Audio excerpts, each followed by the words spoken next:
శ్రీరామ శ్రీమద్ రామాయణంలోని బాలకాండంలో 43వ సర్గంలోకి ప్రవేశించాం. ఈ సర్గంలో గంగావతరణ ఎలా జరిగిందో తెలుసుకుందాం.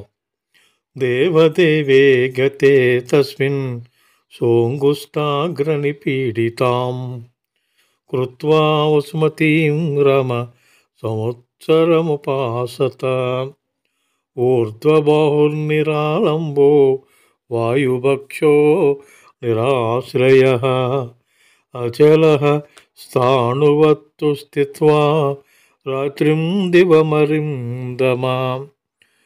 ఓ రామ, బ్రహ్మదేవుడు వెళ్ళిపోయిన తర్వాత భగీరథుడు భూమిపై బొటనవేలు మోపి నిలబడి 1 సంవత్సర కాలం శివుని గూర్చి తపస్సు చేశాడు. ఓ శత్రు సంహారక రామ, అతడు ఊర్ధ్వబాహువై ఎట్టి ఆలంబనము ఆశ్రయము లేక నిశ్చలుడై కదలక మెదలక వాయువును ఆహారంగా తీసుకుంటూ రాత్రింబవళ్ళు తపస్సును ఆచరిస్తూనే ఉన్నాడని చెప్పి విశ్వామిత్రుడు శ్రీరాముడికి వివరించాడు. అద సంవత్సరే పూర్ణే సర్వలోక నమస్కృత ఉమాపతి పశుపతి రాజానం ఇదమబ్రవీతు. ఈ విధంగా 1 సంవత్సరం గడిచిన తర్వాత సర్వలోక పూజ్యుడైన శంకరుడు ఉమతో కూడి ప్రత్యక్షమయ్యాడు. ఆ భగీరథునితో ఇలా చెప్పాడు. ప్రీతస్తేహం నరశ్రేష్ఠ కరిష్యామి తవ ప్రియం శిరసా ధారయిష్యామి శైలరాజసుతామహం. ఓ నరేంద్ర, నీ తపస్సునకు మెచ్చాను. నీ కోరికను నెరవేరుస్తాను. గంగను నా శిరస్సున ధరిస్తానని చెప్పాడు ఆ పరమేశ్వరుడు.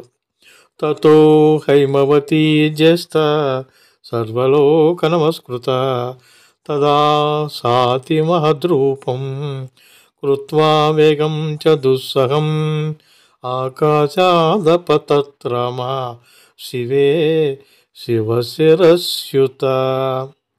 ఆ తర్వాత హిమవంతుని పెద్ద కూతురు సర్వలోకాలకు పూజ్యురాలైనటువంటి గంగానది మహారూపంతో దుస్సహమైన వేగంతో ఆకాశం నుండి పవిత్రమైన శివుని సరస్సుపై పడింది. అచింతయచ్చ సా దేవీ గంగా పరమదుర్ధర విశామ్యహం హి పాతాళం శ్రోతసా గృహ్య శంకరం. ఏమాత్రము ధరింపశక్యం కాని ఆ గంగాదేవి ఆ ప్రవాహంతో శంకరుని కూడా తీసుకుని పాతాళానికి చేరుకుంది. తస్యా వలేపనం జ్ఞాత్వా క్రుద్ధస్తు భగవాన్ హర తిరోభావయుతం బుద్ధిం చక్రే త్రినయనస్తదా. శంకర భగవానుడు గంగాదేవి యొక్క గర్వాన్ని గమనించాడు. ఆ తర్వాత ఆ ముక్కంటి ఆమె గర్వాన్ని అణిచివేయాలని సంకల్పించాడు. సా తస్మిన్ పతితా పుణ్యా పుణ్యే రుద్రస్య మూర్ధని హిమవత్ ప్రతిమే రామ జటామండలగహ్వరే. ఓ రామ, హిమవత్ పర్వతంతో సమానమైనది జటామండలమనడి గుహలతో కనిపిస్తున్నది ఎగు ఆ శివుని యొక్క పవిత్రమైన శిరస్సున ఆ పుణ్యనది పడింది. సా కదం చిన్మహీం గంతుం నాశక్నోగ్యస్నమాస్థిత నైవ నిర్గమనం లేభే జటామండలమోహిత. ఆ గంగ ఎంతగా ప్రయత్నించినప్పటికీ భూమిని చేరుటకు అశక్తురాలైంది. శివుని జటాజూటంలో చిక్కుకొని ఆమె అందుండి బయటికి రాలేకపోయింది. తత్రైవాంభ్రమద్దేవీ సంవత్సర గణాన్ బహూన్ తామపశ్యన్ పునస్తత్ర తపః పరమమాస్థితః.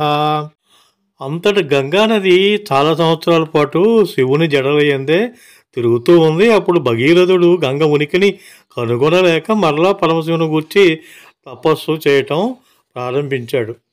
అనేన తోషితచ్చాభూత్ అత్యర్థం రఘునందన విససర్జ తతో గంగాం హరో బిందుసరః ప్రతి. ఓ రఘునందన, శంకరుడు ఆ భగీరథుని తపస్సునకు మెచ్చి గంగను హిమోత్పర్వతమునందలి బ్రహ్మ నిర్మితమైన బిందు సరోవరమునందు విడిచిపెట్టాడు. తస్యాం విసృజ్యమానాయాం సప్త శ్రోతాంసి జంగిరే హ్లాదినీ పావనీ చైవ నళినీ చ తదా పరా. తిస్రః ప్రాచీం దిశం జగ్ముః గంగా శివజలాశుభాః సుచక్షుశ్చైవ సీతా చ సింధుశ్చైవ మహానదీ. తిస్రస్త్వేతా దిశం జగ్ముః ప్రతీచీం తు సుబోధకా. సప్తమీ చాన్వగాత్ తాసాం భగీరథమదో నృపం. భగీరథో అపి రాజర్షిః దివ్యం స్యందనమాస్థితః. ప్రాయాదగ్రే మహాతేజాః గంగా తం చాప్యనువ్రజత్తు. అలా శివుడి నుంచి విడవబడిన గంగా ప్రవాహం 7 పాయలుగా ఏర్పడింది. పవిత్ర జలములు గల హ్లాదిని, పావని, నళిని అనే 3 గంగలు తూర్పు దిశగా ప్రవహించాయి.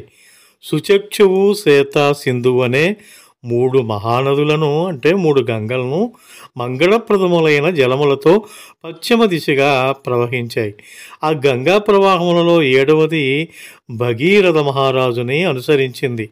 రాజర్షి అయిన భగీరథుడు ఒక దివ్యరథంపై ముందు ప్రయాణిస్తూ ఉండగా మహావేగము గల గంగ అతని వెంట ప్రవహిస్తూ వస్తూ ఉంది. గగనాచంకర శిరః తతో ధరణిమాశ్రితా వ్యసర్పత జలం తత్ర తీవ్ర శబ్ద పురస్కృతం.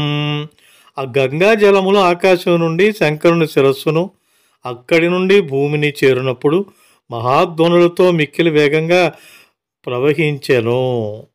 మత్స్య కచ్చప సంగైచ సింసుమారగణైస్తదా పతద్భిః పతితైశ్చాన్యైః వ్యరోచత వసుంధర. గంగా ప్రవాహమును సాగి వచ్చిన మత్స్యములతో, తాబేళ్లతో, మొసళ్లతో, ఇతర జంతువులతో భూమి మిక్కిలి శోభిల్లుతూ ఉన్నది. తతో దేవర్షి గంధర్వ యక్షాసిద్ధగణాస్తదా వ్యలోకయంత తే తత్ర గగనాద్గాం గతాం తదా విమానైర్నగరాకారైః హైయైర్గజవరైస్తదా పారిప్లవగతైశ్చాపి దేవతాస్తత్ర విస్థితా. తదద్భుతతమం లోకే గంగాపతనముత్తమం దిదృక్షవో దేవగణాః సమేయురమితౌజసః. అలా దివి నుండి భువికి చేరిన గంగను దేవతలు, ఋషులు, గంధర్వులు, సిద్ధులు తదితరులు కనుల పండుగగా భావించారు, వీక్షించారు. నగరముల వలె విపులంగా ఉన్న విమానముల నుండి, గుర్రములపై నుండి, భద్ర గజములపై నుండి ఆ దేవతలు ఆకాశమున నిలబడి సంభ్రమాశ్చర్యాలతో గంగను తిలకించారు. భూలోకమునందు అత్యద్భుతమైన సర్వోత్తమమైన గంగా అవతరణ దృశ్యాన్ని చూడగోరిన వారై ప్రముఖ దేవతలు అక్కడికి వచ్చారు. సంపతద్భిస్సురగణైః తేషాం చాభరణౌజస శతాదిత్యమివాభాతి గగనం గతతో యదం. మేఘములు తొలగిన గగనము అతడికి వచ్చి చేరుతున్న దేవతా గణముల ఆభరణ శోభలతో నిదీప్యమానమై ప్రకాశిస్తూ 100 కొలది సూర్యుల కాంతులతో సదృశమై విరాజిల్లుతూ ఉంది. సింసుమారోర గగణైః మీనైరపి చ చంచలైః విద్యుద్భిరవ విక్షిప్తం ఆకాశం అభవత్తదా. అటూ ఇటూ సంచరిస్తున్న మొసళ్లతో, సర్పములతో, మీనములతోనూ వ్యాప్తమైన ఆకాశము విద్యుత్ కాంతుల వలె మిరుమిట్లు గొలుపుతూ ఉంది. పాండరై సలిలోత్పీడైః కీర్యమాణైః సహస్రదా శారదాభ్రైరివాకీర్ణం గగనం హంస సంప్లవై. పెక్కు రీతుల చెమ్మబడుతున్న తెల్లటి నీటి నురుగులతో విలసిల్లుతున్న గగనము హంసల గుంపులతోడను శరత్కాల మేఘములతోడను వ్యాప్తమైనట్లు ఉన్నది. క్వచిద్ధృతతరం యాతి కుటిలం క్వచిదాయతం వినతం క్వచిదుద్భూతం క్వచిద్యాతి శనైః శనైః.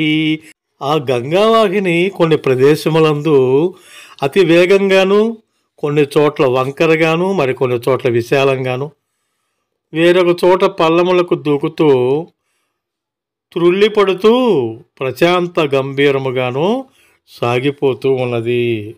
సలిలే నైవ సలిలం క్వచిదభ్యాహతం పునః ముహురూర్ధ్వముఖం గత్వా పపాత వసుధాతలం.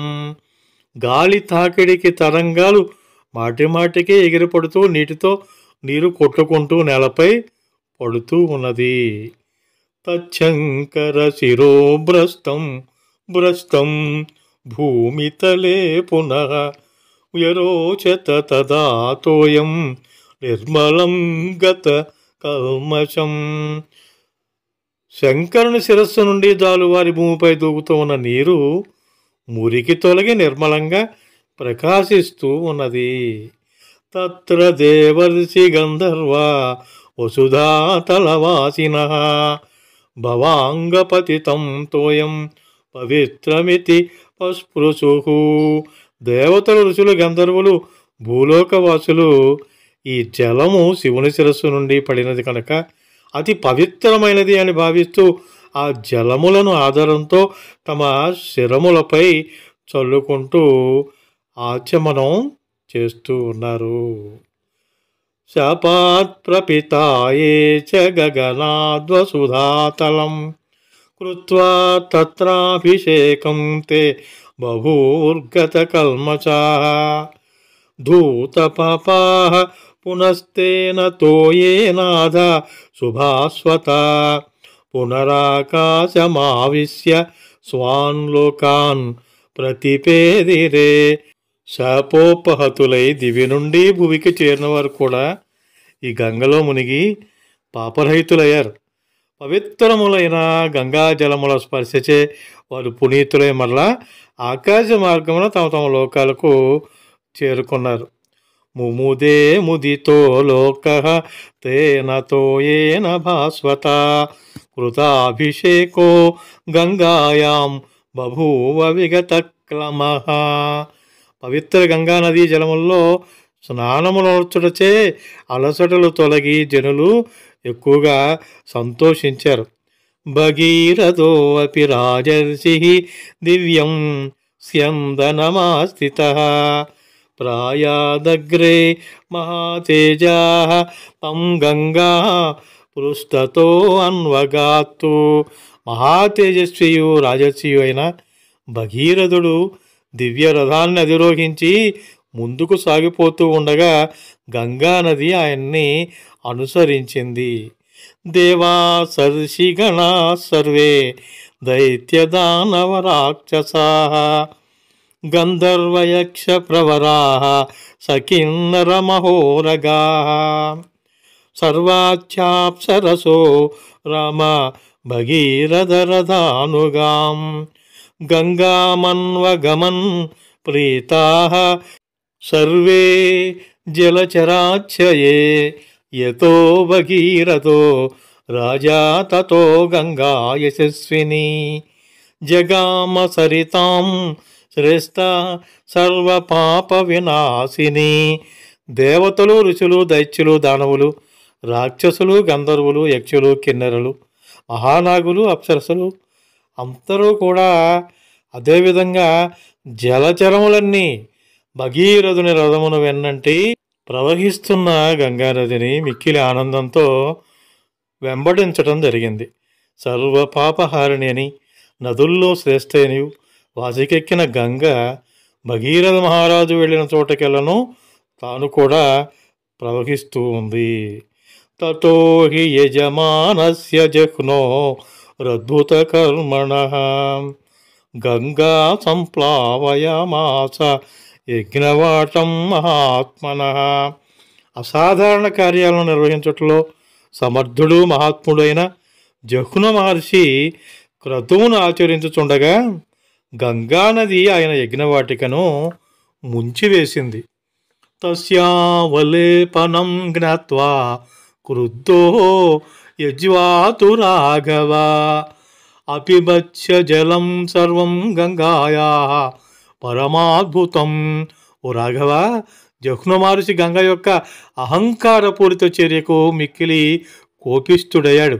ఆ తర్వాత ఆ ముని గంగాజలములన్నింటినీ అత్యద్భుతంగా పానం చేశాడు. తతో దేవాః సగంధర్వా ఋషయశ్చ సువిస్మితాః పూజయంతి మహాత్మానం జఘ్నుం పురుషోత్తమం గంగాం చాపి నయంతి స్మ దుహితృత్వే మహాత్మనః. అంతట దేవతలు, గంధర్వులు, ఋషులు అబ్బురపడి పురుషశ్రేష్ఠుడు మహాత్ముడైన జహ్ను మహర్షిని పూజించారు. గంగాదేవిని కూడా మహాత్మునకు కుమార్తెనుగా చేశారు. తతస్తుష్టో మహాతేజ శ్రోత్రాభ్యాం అసృజత్తు పునః తస్మాజ్జహ్నుసుత గంగా ప్రోచ్యతే జాహ్నవీతి చ. ఆ తర్వాత మహాతేజస్వి పరమ ప్రీతుడై గంగా జలములను తన చెవుల ద్వారా విడిచిపెట్టాడు. అందువలన జహ్నుసుత అయిన గంగ అప్పటి నుండి జాహ్నవిగా ప్రసిద్ధి చెందింది. జగామచ పునర్గంగా భగీరథ రథానుగా సాగరం చాపి సంప్రాప్తా సా సరిత్ప్రవరా తదా రసాతలముపాగచ్చత్ సిద్ధ్యర్థం తస్య కర్మణః. గంగ మరల భగీరథుని రథమును అనుసరిస్తూ ప్రవహించింది. ఆ నదీమ తల్లి సముద్రమును కూడా చేరింది. అంతేకాక ఆ భగీరథుని కార్యసిద్ధికై రసాతలమున అంటే పాతాళమునకు కూడా ప్రవేశించింది. భగీరథో అపి రాజర్షి గంగామదాయ యత్నతః పితామహాన్ భస్మకృతాన్ అపశ్యత్తు దీనచేతసః. అత తద్భస్మనాం రాశిం గంగా సలిలముత్తమం పావయద్దూత పాప్మానః స్వర్గం ప్రాప్తా రఘూత్తమా. రాజర్షి అయిన భగీరథుడు పట్టుదలతో గంగను తీసుకొచ్చి భస్మరాశిగా మారి ఉన్న తన ముత్తాతలను చూసి మిక్కిలి దైన్యమునకు లోనయ్యాడు. ఓ రఘునందన, అప్పుడు ఆ భస్మరాశిని పవిత్రమైన గంగా జలములను ముంచివేశాయి. అంతటా సగరపుత్రులు పాపరహితులై స్వర్గానికి చేరుకున్నారని చెప్పేసి విశ్వామిత్రుడు వివరించాడు. ఆ తదుపరి సర్గంలో భగీరథుడు పవిత్ర గంగా జలములతో సగరపుత్రులకు పుణ్యలోకాలని ఏ విధంగా ప్రాప్తింపజేశాడో తెలుసుకుందాం.